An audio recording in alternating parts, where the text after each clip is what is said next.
மாளிகையின் ஒரு பகுதி இடித்து அகற்றப்பட்டது குறித்து புகைப்படங்கள் வெளியாகியுள்ளன. இது சர்ச்சைக்கும் வித்திட்டுள்ளது.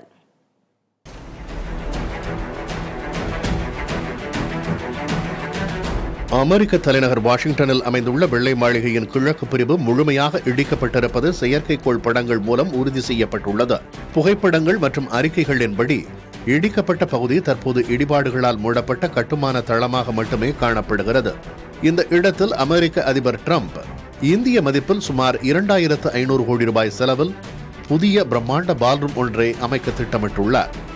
இது சுமார் 90,000 சதுர அடி பரப்பளவு கொண்டதாகவும் முக்கிய அரசியல் மற்றும் அரசு நிகழ்ச்சிகளுக்காக பயன்படுத்தப்படும் வகையிலும் வடிவமைக்கப்படுவதாக தகவல்கள் வெளியாகியுள்ளன.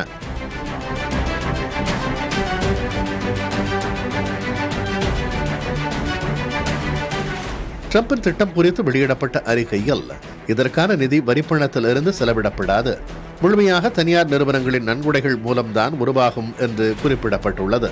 அமேசான், கூகுள், ஆப்பிள், மெட்டா மற்றும் லாக்ஹீட் மார்டின் போன்ற பெரிய நிறுவனங்கள் இதில் பங்கெடுத்துள்ளன என்ற செய்திகள் கூறுகின்றன.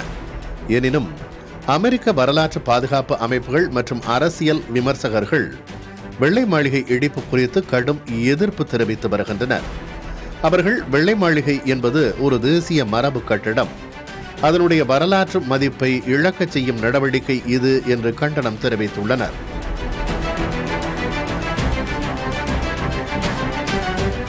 புதிய தலைமுறைக்காக GS பாலமுருகன்.